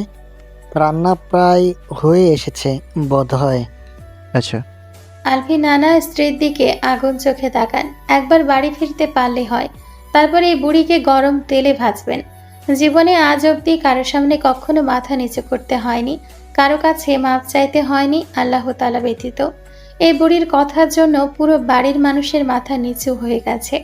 মেয়েটাকেও ছোট হতে হলো শ্বশুর বাড়ির মানুষগুলোর সামনে। কাঁদতে কাঁদতে কিভাবে চলে গেল রান্নাঘরে। বাড়ির কেউ কিছু না বলেও আলতাফ মাহমুদ কিছু না কিছু ঠিকই বলবেন ঐশী রহমানকে। মায়া মেয়েটাও কিভাবে বাবার কাছে ধমক খেল। ছোটবেলা থেকে মেয়ে মানুষের কত কথা শুনে বড় হয়েছে। রাগে ওনার ইচ্ছে করছে শামসুন্নাহার বেগমকে এখানে মেরে পুঁতে রেখে যেতে। এই শয়তানের কারখানাকে বাড়ি বয়ে নিয়ে গিয়ে কি করবেন? লীরার বাবা সোফা ছেড়ে উঠে লীরাকে টেনে নিয়ে গেস্ট রুমে আসেন। সবাই তাকিয়ে তাকিয়ে দেখে, কেউ কিচ্ছু বলে না। বল, আলবিকে কি বলেছিস তুই? লীরা ভয়ে আতঙ্কে জড়ানো গলায় বলে, আমি কিছু বলিনি আলভিকে। শক্ত হাতে আদরের মেয়ের গালে চড় বসান সাথে সাথে। বেয়াদব মেয়ে, আলবি তোর ছোট না বড়? তোর বড় বোন আলবিকে বাইয়া বলে ডাকে, তুই কেন নাম ধরে ডাকিস? এখানে আসার পর থেকে তোর চাল চলন শুধু দেখছিলাম। অন্যের বাড়ি, তাই কিছু না বলে চুপচাপ ছিলাম। দাদি নাতনি মিলে কি প্ল্যান করছিলি বল? লীরা কোনো কথা না বলে চুপ করে থাকে। চুপ থাকতে দেখে রাগ সামলাতে না পেরে অপর গালে চড় বসিয়ে দেন। আজকে বাড়ি ফিরি নেই, তারপর তোর ব্যবস্থা করব। আদরে আদরে শয়তান তৈরি হয়েছিস, তাই না? খাঁচা কঞ্চি দিয়ে মেরে তোর শয়তান দূর করব। রুম থেকে বেরিয়ে নিচে নেমে আসে আলভি। কারো দিকে না তাকিয়ে সোজা ডাইনিং টেবিলের কাছে এগিয়ে আসে। মেড মায়া আর মেহবুবা মেহের সকলের জন্য খাবার বাড়ছেন। আলভি শাশুড়ি মায়ের দিকে তাকিয়ে বলে, 2টো প্লেটে খাবার বেড়ে দাও। মেহবুবা মেহের আলভির দিকে তাকান। আমার আর মায়ের জন্য খাবার বাড়ো। মেহবুবা মেহের কিছু না বলে 2টো প্লেটে খাবার বেড়ে দেন। আলভি প্লেট 2টো হাতে তুলে নেয়। উল্টো ঘুরে হাঁটতে হাঁটতে বলে, মায়া আক্তার, এক জগ পানি নিয়ে আসো। মায়া ডাইনিং টেবিলের ওপর রাখা পানি ভর্তি জগটা নিয়ে আলভির পেছন পেছন হাঁটতে শুরু করে। আলভি কারো দিকে না তাকিয়ে সোজা নিজের রুমের সামনে এসে দাঁড়ায়। মায়া চলে যেতে পারে, তাই বাইরে থেকে ডোর লক করে রেখে গিয়েছিল। ডোর খোলো। ডোর খুলে একপাশে দাঁড়িয়ে থাকে মেড মায়া। প্লেট 2টো বেডের ওপর রেখে মায়ের হাত থেকে জগ নিয়ে ভেতরে থেকে ডোর লক করে দেয় আলভি। জগ রেখে মায়ের সামনে দাঁড়ায়। যাও, হাত ধুয়ে আসো। আমি আমার রুমে যাব। তো এটা কার রুম? আপনার। আমি কার? মায়া চোখ তুলে আলভির মুখের দিকে তাকায়। চোখ নামিয়ে নিয়ে চুপ করে বসে থাকে। আমার আমিটাই যখন তোমার, তখন এই রুমটা নিশ্চয়ই তোমার। না আপনি আমার, আর না এই রুম আমার। আমিও তোমার, এই রুমটাও তোমার, আর আমার সব কিছুই তোমার। এখন ওঠো, হাত মুখ ধুয়ে আসো, খিদে পেয়েছে। আপনাকে খেতে নিষেধ করেছি আমি? বউ না খেয়ে থাকলে আমি কিভাবে খাবো? মায়া উঠছে না দেখে আবার বলে, আমার কিন্তু রাগ হচ্ছে মায়া, ধৈর্যের পরীক্ষা নেবে না, ওঠো। মায়ের হাত ধরে টেনে বেড থেকে নামিয়ে দাঁড় করায় আলভি। তারপর হাত ধরে টেনে ওয়াশরুমে নিয়ে আসে। ওয়াশরুমে এসে চুপচাপ দাঁড়িয়ে থাকে মায়া। আলভি হাতে পানি নিয়ে মায়ের মুখ ধুয়ে দিতে শুরু করে। আরে কি করছেন? ভিজিয়ে কেন দিচ্ছেন? ভালোভাবে বলছে, শুনছো না কেন? সরুন। আলভিকে সরিয়ে দিয়ে মায়া নিজেই হাত মুখ ধুয়ে নেয়। শয়তান লোক, দিল জামাটা ভিজিয়ে। রুমে এসে বেলকনি থেকে টাওয়াল এনে মায়ের দিকে বাড়িয়ে ধরে আলভি। হাত মুখ মুছে নাও। লাগবে না। এমন ঘাট ধারা কবে থেকে হয়েছ বলো তো? কথায় কথায় তার আমি। মায়া কিছু বলার আগে আলভি নিজেই মায়ের হাত মুখ মুছিয়ে দেয় জোর করে। টাওয়াল সোফার উপর ছুঁড়ে দিয়ে মায়াকে পাজা কোলে তুলে বেডে বসিয়ে দেয়। খাবার ভর্তি একটা প্লেট মায়ের সামনে দিয়ে অন্যটা নিজের সামনে নিয়ে বসে। মায়া বড় বড় চোখ করে তাকিয়ে আছে আলভির মুখের দিকে। প্লেট থেকে একটা চিংড়ি মাছ তুলে আলভি নিজে এক কামড় খায়। তারপর মায়া চোয়াল চেপে ধরে বাকিটা মায়ের মুখের ভেতর পুরে দিয়ে মুখ বন্ধ করে দেয়। শুরু করো বউ। আলভির মুখের দিকে তাকিয়ে থাকতে থাকতে মুখের মাছটুকু চিবোতে শুরু করে মায়া। আলভি কয়েক লোকমা ভাত খাওয়ার পরেও দেখে মায়া এখনো নিজের প্লেটে হাত দেয়নি। ভাত মাখিয়ে পুনরায় মায়া চোয়াল চেপে ধরে মুখের মধ্যে ভাত ভরে দেয়। আবার ভাত মাখাতে মাখাতে বলে, হাত দিয়ে খাবে না? আবার হাতে খাবে বললেই তো হয়, এভাবে চুপচাপ বসে আছো কেন? মায়া কিছু না বলে নিজের প্লেটের দিকে তাকায়। এত খাবার কিভাবে খাবে? আলভি আবার ভাত তুলে ধরে মায়ের মুখের সামনে। আমার হাত আছে। তো তো খাচ্ছ না কেন তাহলে? এই যে খাচ্ছি এখন। মায়া নিজের হাতে খেতে শুরু করে। আলভি আর কথা না বলে খাওয়ায় মনোযোগ দেয়। খেতে খেতে মায়ের মুখের দিকে তাকায়। মায়া মাথা নিচু করে চুপচাপ খেয়ে চলেছে। মায়ার ভাবমূর্তি এমন যে ও ব্যতীত আর কেউ নেই এই রুমে। ওর সামনে যে আস্ত একটা মানুষ বসে আছে সেদিকে তাকাচ্ছে না পর্যন্ত। আলভির নানার বাড়ির সবাই রেডি হয়ে ড্রয়িং রুমে এসে দাঁড়িয়েছে। শামসুন্নাহার বেগমের মধ্যে সেরকম কোনো ভাবান্তর নেই এখনো। লজ্জায় অপমানে তার ছেলে মেয়ে সহ সবাই নুয়ে গেছে, আর তিনি এখনো সিনা টান টান করে দাঁড়িয়ে আছেন। আলভির নানা সবাইকে দাঁড়াতে বলে আলভির রুমের দিকে এগিয়ে আসেন। ডোর নক করতে ভেতর থেকে আলভির গলার স্বর শোনা যায়। নানা ভাই, আমি এসেছি। আলভি মায়ের দিকে তাকায়। মায়া বেডের ওপর গটিয়ে বসে আছে চুপচাপ। বেড থেকে নেমে ডোর খুলে দেয়। কোথায় যাচ্ছ? চলে যাচ্ছি। আজকে? আগামীকাল না যাওয়ার কথা ছিল? মায়া কোথায়? ভেতরে আসো। ভেতরে প্রবেশ করে দেখেন মায়া মাথা নিচু করে বসে আছে। নাম ধরে ডাক দিতেই মুখ তুলে তাকায়। চোখ মুখ এখনো ফোলা ফোলা। মায়াকে দেখলে ওনার ভীষণ মায়া হয় সেই প্রথম থেকেই।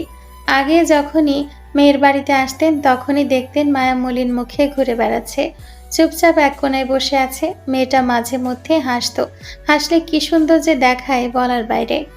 মায়া, আমরা চলে যাচ্ছি। পারলে তোমার এই বুড়ো নানাকে মাফ করে দিও। আমাদের জন্য তোমাকে এত কথা শুনতে হলো, কষ্ট পেতে হলো। আগে যা হয়েছে ভুলে যাও, নতুন করে সব কিছু শুরু করো। তখন তুমিও ছোট ছিলে, আলফিও ছোট ছিল। ভুলটা ছিল তোমাদের পরিবারের, ভুল আলফিরও ছিল, এটা সত্য কথা। আলফি যখন সব কিছু ঠিক করতে চাইছে, ওকে একটা সুযোগ দাও। এভাবে আর জেদ করে থেকো না। মায়া শুনে সব কথা কিন্তু বলে না কিছু। একবার শুধু আলফির দিকে তাকায়। আলফি ওর দিকে তাকিয়ে আছে। আমার সাথে একটু নিচে আসো। মায়া তাকিয়ে রইল মুখের দিকে। একটু দরকার আছে, 2 মিনিট সময় দিলেই হবে। মায়া বেড থেকে নেমে দাঁড়ায়, ওড়না ঠিক করে নেয়। তিনজন একসাথে রুম থেকে বেরিয়ে নিচে নেমে আসে। মায়াকে শামসুন্নাহার বেগমের সামনে দাঁড় করান আলফির নানা। সব কিছুর জন্য মায়ের কাছে মাপ চাও। শামসুন্নাহার বেগম কিছু না বলে সরে যান। কি বলছি কথা কানে যাচ্ছে না? মাপ চাও মায়ের কাছে। শামসুন্নাহার বেগম কিছু না বলে গেটের দিকে এগিয়ে যান। কিছুতেই এতগুলো মানুষের সামনে এই মেয়ের কাছে মাপ চাইবেন না। মায়া মাথা নিচু করে দাঁড়িয়ে রইল। আলফি গলা ছেড়ে বলে, বুড়ো বয়সে এখনো মনের মধ্যে শয়তানি আর অহংকারে পরিপূর্ণ। বাঁচবে আর কয়দিন? মরার আগে তবা করে আল্লাহর কাছে মাপ চেয়ে নিও। নামাজ কালাম পড়ে দিনের পথে এসো। বেঁচে থাকতে যা করেছ, কবরও জায়গা হবে কিনা আল্লাহ তাআলা ভারী জানে। মানুষের নামে গীবত গাওয়া, সমালোচনা করা, মিথ্যা দোষারোপ করা, চরিত্র নিয়ে কথা বলা ছেড়ে দিও, এখনো সময় আছে। শামসুন্নাহার বেগম বাড়ি থেকে বেরিয়ে যান। আস্তে আস্তে সবাই বেরিয়ে যায় বাড়ি থেকে। ঐশী রহমান বাবার কাছে এগিয়ে আসেন। মারে, তোমরা মাফ করে দিও। আমরা তোমার মাথা নিচু করে দিলাম পুরো বাড়ির মানুষের সামনে। যদি কোনোদিন আমাকে দেখার ইচ্ছা জাগে তাহলে যেও আমার বাড়িতে। তুমি আবার এসো। সেই মুখ তোমার মা রাখেনি আর। ভালো থেকো, সকলের খেয়াল রেখো। ঐশী রহমানের চোখ দুটো টলমলে করে ওঠে। নানা ভাই, এদিকে আসো। আলফি এগিয়ে আসে নানার কাছে। বাইরের দিকে এগিয়ে যেতে যেতে বলে, মায়াকে বেশি চাপ দিও না, ওকে একটু সময় দাও। অনেক দিনের ক্ষত তো শুকাতে সময় লাগবেই।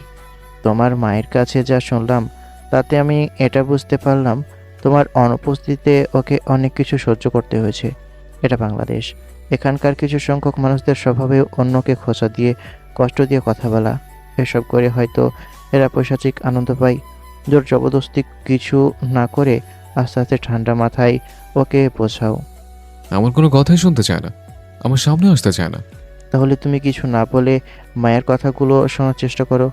ওর অভিযোগ, অভিমান, কষ্টগুলো বোঝার চেষ্টা করো। ওর মন হালকা করার চেষ্টা করো। মন হালকা হলেই মন নরম হবে। কথা বলতে বলতে গাড়ির সামনে এসে দাঁড়ান। সব শয়তানের কারখানা এক গাড়িতে উঠেছে। গাড়ি বেরিয়ে যায় বাড়ির গেট পেরিয়ে। বাড়ির সবাই ড্রয়িং রুমে এসে বসে। মায়া নিজের রুমে চলে যেতে চাইলেও আনাব মাহমুদ যেতে দেননি। আলফি এসে বসতেই তিনি আলফির মুখের দিকে তাকান। বাকি সবাইও আলফির মুখের দিকে তাকিয়ে আছে। আলফি ব্রকুচকে সকলের দিকে একবার দৃষ্টি বলিয়ে নেয়। এভাবে তাকিয়ে আছে কেন সবাই? মায়া মাথা নিচু করে বসে আছে। আনাব মাহমুদ আলফিকে বলেন, গত রাত্রে মায়া সত্যি সত্যি তোমার রুমে ছিল? হ্যাঁ। সারা রাত ছিল? মাহিদ বলে, ভাইয়া তুমি না বললে তোমার রুমে পড়ে গিয়েছিল রাতে, তাহলে মায়া কখন গেল? পরে চলে যাওয়ার পর আমি ব্যথা পেয়ে তোমাদের সবাইকে ডেকেছিলাম, কিন্তু কেউ শুনতে পাওনি আমার কথা। মায়া শুনতে পেয়ে গিয়েছিল, তারপর আমার সাথে ছিল। সেজন্যই তো ওই দুষ্ট পড়ে দ্বিতীয়বার আর আসার সাহস পায়নি। মায়া আলভির মুখের দিকে তাকায়। কত সুন্দর করে সাজিয়ে গুছিয়ে যে মিথ্যে কথা বলে এই লোকটা, কেউ বুঝতেই পারবে না সত্যি বলছে নাকি মিথ্যে বলছে। আমি রুমে যাই এখন। যা। মায়া সোফা ছেড়ে উঠে দাঁড়ায়, দ্রুত পায়ে সিঁড়ির কাছে এগিয়ে যায়। পেছন পেছন আলভি নিজেও দ্রুত এগিয়ে যায়। করিডরে এসে মায়াকে ধরে জোর করে নিজের রুমে নিয়ে আসে। মায়া রেগে তাকায় আলভির মুখের দিকে। এখানে নিয়ে আসলেন কেন আমায়? আজ থেকে তুমি রুমে আমার সাথে আমার কাছে থাকবে। থাকবো না আমি। থাকতেই হবে। সকলের সামনে মিথ্যে কেন বলেন? মিথ্যে কথা বললাম? তুমি তো গত রাতে সারা রাত আমার সাথে ছিলে। ছিলাম সেটা তো আমিও জানি। সবাইকে ডেকেছেন, এটা মিথ্যে কথা ছিল না? পড়িয়ে এসে মেরেছে, এটা কি মিথ্যে কথা না? তো কি বলবো? আমার বউ আমাকে মেরেছে, আমি বউয়ের ধাক্কা খেয়ে চিৎপটাং হয়ে পড়ে গিয়েছিলাম। বউ কামড় দিয়ে রক্ত বের করে দিয়েছে। আমাকে পাগল মনে হয় তোমার? বউয়ের হাতে মার খেয়েছে বলে নিজের মারের চোট নিচে পাঞ্চার করবো এতগুলো মানুষের সামনে? মায়া কিছু না বলে বেডের উপর উঠে বসে রইল। আলভি আকাশের দিকে তাকিয়ে বিড়বিড় করে বলে, আমার কেন মনে হচ্ছে আমার বউকে আমার বাপ উস্কানি দেয়। বউয়ের পেছনে কলকাঠি আমার বাপে নাড়ে। আমার বাপে কিছু তো একটা নিশ্চয়ই করে। আলভি মায়ের সামনে এসে বেডে বসে। মায়া মুখ ঘুরিয়ে অন্যদিকে তাকায়। আলভি মায়ের গালে হাত রেখে জোর করে নিজের দিকে ফেরায়। আলভির হাত ঝাড়ি দিয়ে সরিয়ে আবার অন্যদিকে তাকায়। এত তেজ কেন? চর আগে ছ্যাদ করে ওঠে। মায়া রেগে তাকায়। আলভি চোখ মুখ কাচুমাচু করে ইনোসেন্ট ছেলের মতো বলে, এভাবে তাকিও না, ভয় লাগে। আপনি কোন মাটি দিয়ে তৈরি বলুন তো? তুমি আর আমি সেম মাটি দিয়ে তৈরি। শোন আমার সামনে থেকে। আলভি বেডের উপর উঠে দাঁড়ায়। মায়া আলভির দিকে না তাকিয়ে অন্যদিকে তাকিয়ে রইল। আলভি হেঁটে এসে মায়ের পেছনে বসে দুই পা ভাঁজ করে। এক টানে মায়াকে কোলের উপর তুলে নিয়ে শক্ত করে চেপে ধরে। এবার পারলে কোল থেকে ওঠো। হঠাৎ এমন হওয়ায় হকচকিয়ে যায় মায়া। দ্রুত আলভির হাত সরিয়ে দিয়ে দূরে সরে আসার চেষ্টা করে। সামনে থেকে সরতে বলেছ, সরে গেছে। এখন চুপচাপ বসে থাকবে, নয়তো আমি আমার প্রতিশোধ নেব। ছটপট বন্ধ করে শান্ত হয়ে যায় মায়া। অবাক কণ্ঠে বলে, কিসের প্রতিশোধ? গত রাতে তুমি আমাকে কামড়ে দিয়েছিলে, এখন বেশি লাফালাফি করলে আমিও তোমাকে কামড়ে দেব। সুদে আসলে দুটো দিয়ে ছেড়ে দিন আমায়। আমি তো একটা দিতে চেয়েছিলাম, কিন্তু তুমি যখন দুটো চাইছো তাহলে দুটোই দেই। হ্যাঁ দিন, আর ছাড়ুন আমায়। দাঁত বের করে হাসে আলভি। চোখ রাখে মায়ের ফর্সা নরম কোমল ঘাড়ের দিকে। বেশি দেরি না করে মায়ের ঘাড়ে মুখ গুজে দেয়। মায়ের পুরো শরীর ঝাঁকে দিয়ে ওঠে। মায়ের সাথে সাথে আলভির পুরো শরীর নড়ে ওঠে। প্রথমে আলতো এক কামড় বসায়, তারপর আলতো চুমু খায়। ঘাড়ে মুখ গুজে রেখেই বলে, তোমার গায়ের ক্রান্ত মারাত্মক, নেশা ধরিয়ে দিচ্ছে। ততক্ষণে মায়ের লাফালাফি শুরু হয়ে গেছে আলভির কাছ থেকে ছোটার জন্য। আলভি যেই শক্ত করে ধরেছে তাতে কারো বাপের মুরদ হবে না আলভির কাছ থেকে মায়াকে টেনে আলাদা করার। শয়তান লোক, কামড় দেওয়ার কথা বলে কি করেছেন আপনি? হাতে কামড় দিতে চেয়ে ঘাড়ে কেন কামড় দিলেন? মায়ের ঘাড়ে থুতনি ঠেকিয়ে গালে চুমু খায়। মুখ সরিয়ে নেয় মায়া। আমি কি একবারও বলেছি হাতে কামড় দেব? আর কি? কিছু না। ছাড়ুন আমায়। বাপ না হওয়া পর্যন্ত কোনো ছাড়াছাড়া নেই। কটমট করে আলভির মুখের দিকে দেখার চেষ্টা করে মায়া। আলভি আবার মায়ের গালে চুমু খায়। আতাব মাহমুদ মায়ের রুমে আসেন। রুমের কোথাও মায়া নেই। ডাকাডাকি করে করিডরে এসে দাঁড়ায়। মান্তাসা দাদার ডাক শুনে ছোট ছোট পায়ে দৌড়ে রুম থেকে বেরিয়ে আসে। আতাব মাহমুদ হাত বাড়িয়ে কোলে তুলে নেন মান্তাসাকে।